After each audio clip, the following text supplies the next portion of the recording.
Arro, galera! Tudo bem com vocês? Aqui é Andrade Neves, professor de História, e hoje vamos iniciar o nosso curso sobre Grécia Antiga. Para que você entenda bem esse conteúdo, nós dividimos essa temática em 3 videoaulas. Esta é a videoaula número 1, que vai falar sobre a formação do mundo grego, ou seja, o período que antecede a própria existência dos gregos. É o chamado período pré-homérico, antes da Grécia atingir o estágio de desenvolvimento que fez dessa civilização um povo tão importante para a história ocidental. Iniciaremos falando aqui para vocês um pouco sobre uma região ainda periférica dentro da estrutura do mundo antigo. Se você bem se lembra, as principais civilizações da antiguidade antes dos gregos eram os egípcios e os mesopotâmicos. Portanto, esta região da Grécia, a Península Balcânica, é uma região ainda demasiadamente periférica dentro desse período antigo. É à medida que vai haver um processo de desenvolvimento dos gregos que esta região vai se tornando lentamente importante. Antes disso, o Oriente Próximo e o Egito eram as regiões que concentravam as principais e mais desenvolvidas civilizações desse período. Importante compreender que haverá uma revolução que também representa a continuidade de saberes que antecedem a própria existência do mundo grego. Se você puder observar ali no nosso slide, você vai compreender melhor. Veja, aqui é a Ásia Menor.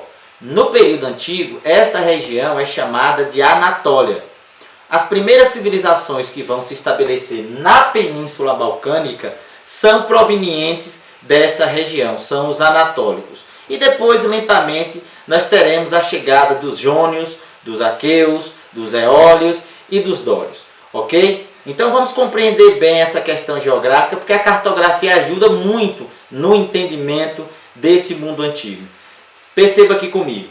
Esta região é a Ásia Menor. Hoje é a Turquia.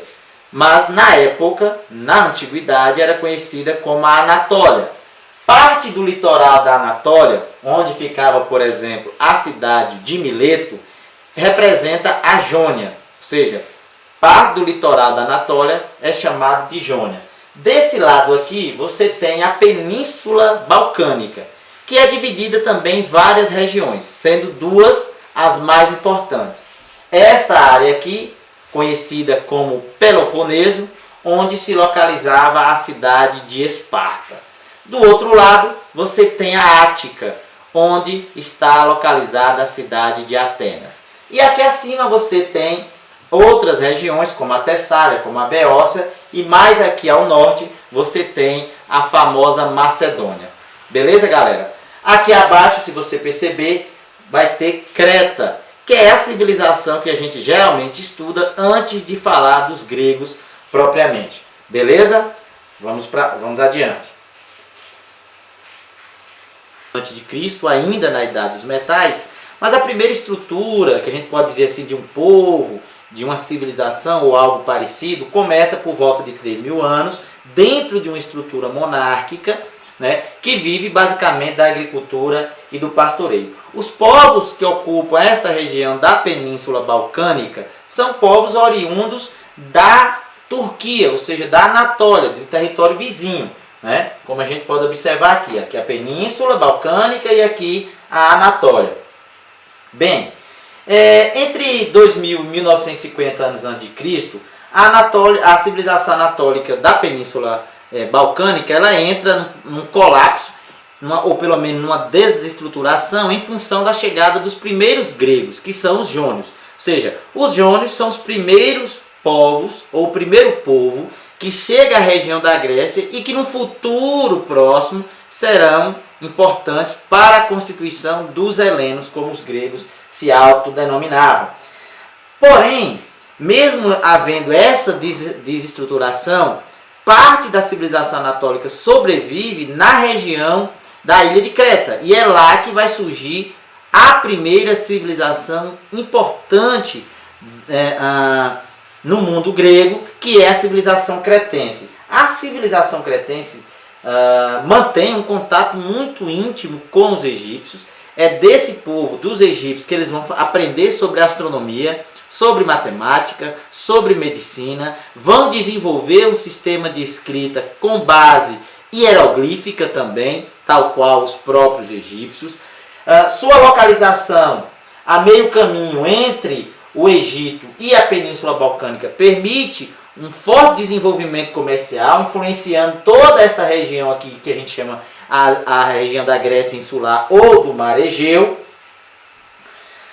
Um outro ponto importante é que ela vai, através das atividades comerciais e marítima, exercer uma influência política grande, e nós na história chamamos isso de talassocracia, é o poder proveniente do mar.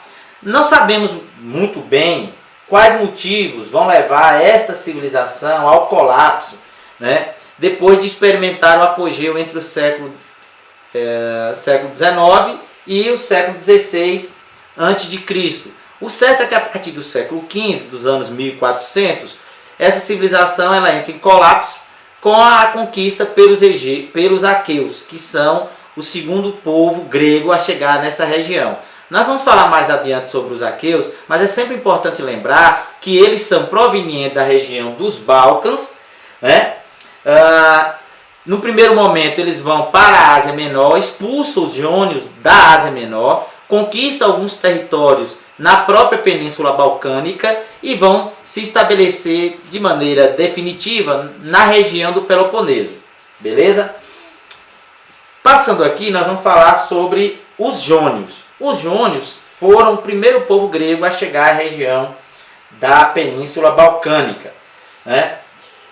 No primeiro momento, os jônios vão conquistar territórios na Ásia Menor. É um povo guerreiro, mas também ao mesmo tempo aberto às experiências e às trocas culturais. Vão construir cidades fortificadas, mas não possuem um sistema de escrita. É um povo ágrafo. Talvez por isso eles não tiveram condições de dar continuidade às atividades comerciais marítimas deixadas pela civilização cretense nesta região do Mar Egeu. Se você observar o mapa aqui, todas essas partes em rosa são territórios ocupados pelos jônios, né? Que de maneira... meu olho coçando agora. Brincadeira. Mas eles vão se fixar de maneira permanente na região da Ática, onde irão fundar a cidade de Atenas, que vai ter uma importância gigantesca dentro da civilização grega. Um outro povo muito importante dentro da composição do mundo grego são os aqueus. Eles são provenientes da região dos Balcãs e seu primeiro contato no mundo grego se dá através da expulsão dos jônios de parte do território da Ásia Menor. No entanto, eles vão se fixar de fato aqui na região do Peloponeso, onde vão formar uma civilização que nós chamamos de civilização micênica, né? Não se esqueça que os aqueus conquistaram e ajudaram a destruir a civilização cretense que existia anteriormente, mas nesse processo, nesse contato, houve também uma forte influência dos cretenses junto aos aqueus, e são os aqueus da cidade de Micenas que formarão uma outra civilização bastante importante, que é a civilização micênica, né? As cidades fundadas pelos aqueus no Peloponeso, principalmente, são cidades independentes, né? Mas de tempos em tempos, em função de um inimigo comum, essas cidades aceitam se unir, tendo apenas uma liderança, né? Geralmente proveniente da cidade de Micenas, que dentre as cidades dos aqueus é a cidade mais importante, aquela que tem mais riqueza. Beleza? Bem, continuando ainda falando um pouco aqui sobre... quando a gente está acertando a peste do satanás do lado não passa. Moço, é difícil, viu? Ah, doido, moço. Continuando ainda falando aqui sobre os aqueus, né? Importante lembrar que para muitos estudiosos essa civilização, a civilização micênica, ela vivia numa estrutura chamada de despotismo oriental, que é um poder, né, forte, apoiado em uma burocracia de caráter palaciano. É muito parecida nessa questão dos palácios com a civilização cretense. A civilização micênica ela vai se espalhar né, tanto pela Grécia continental como também por outras regiões do Mediterrâneo, principalmente o que hoje é a Itália, ou seja, a Península Itálica, a região da Sardenha e também o próprio Egito. Essa civilização ela vai experimentar o seu apogeu entre 1500 e 1150 a.C., né? Tem no comércio e nas expedições de piagem uma grande forma de arrecadar riquezas e tributos, né? Principalmente a partir da cidade de Micenas, mas a partir do século XI, a civilização micênica vai gradativamente deixando de utilizar os espaços, as cidades, os palácios, né? A sua própria escrita, chamada Linear B, começa também um processo de desaparecimento. Muitos atribuem essa questão do colapso da civilização micênica à chegada dos dórios. Os dórios é o terceiro povo que nós vamos comentar aqui, dentro desse processo de formação do mundo grego, e eles vão dar origem aos espartanos. Também vão se localizar aqui na região, né, do Peloponeso, mas com influência maior, toda essa parte aqui em amarelo que você pode observar. Mas a sede do poder dório, como a gente vai comentar nesse instante, é a região do Peloponeso, principalmente a região da Lacônia. Então observe, frise muito bem que antes do mundo grego experimentar o seu apogeu, outras duas civilizações existiram ali. Primeiramente a civilização cretense, formada a partir da herança dos anatólios, provenientes da Ásia Menor, e depois a civilização micênica, que é formada a partir da contribuição dos aqueus com a somatória de heranças culturais dos próprios cretenses. Beleza? Continuando aqui, é difícil. A gente quer passar o slide e o slide passa meia hora depois que você aperta. Doido, moço. Paciência com isso, né?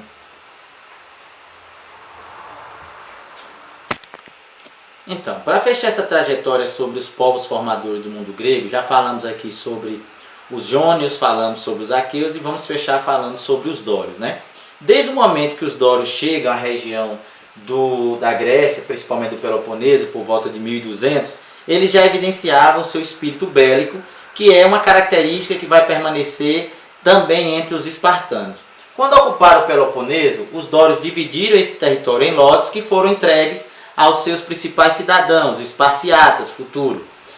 Essa terra não era cultivada pelos dórios ou mesmo pelos espartanos.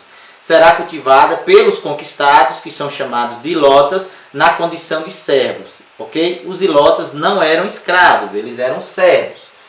Enfim, um outro ponto importante de se lembrar é que os dórios eles rapidamente destruíram a contribuição arquitetônica deixada tanto pela civilização cretense quanto pela civilização micênica. Um ponto importante é que os dórios introduziram na região da Grécia a metalurgia do ferro, né, e também as cerâmicas decoradas com formas geométricas.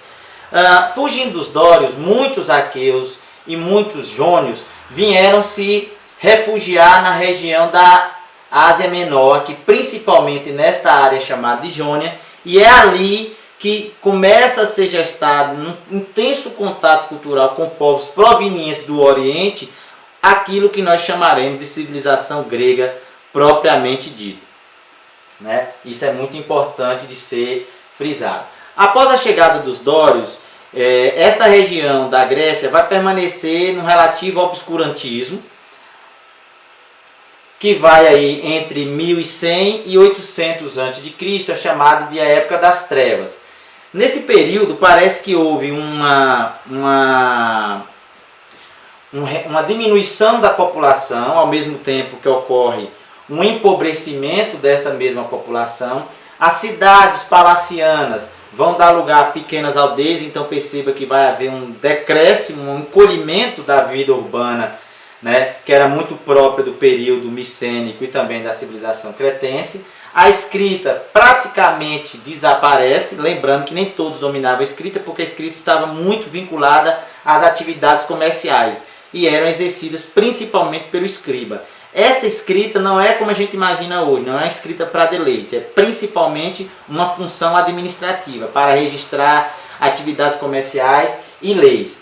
A hierarquização social diminui E a civilização, ou os povos que vão habitar essa região, vivem praticamente entre os conflitos e a atividade camponesa. É importante lembrar que durante toda a trajetória do mundo grego, tanto desse período pré-homérico que nós estamos falando aqui, como o período arcaico, que é o próximo vídeo, e mesmo o período clássico, a guerra é um elemento muito importante para a constituição do indivíduo grego, certo? Não podemos perder isso de vista.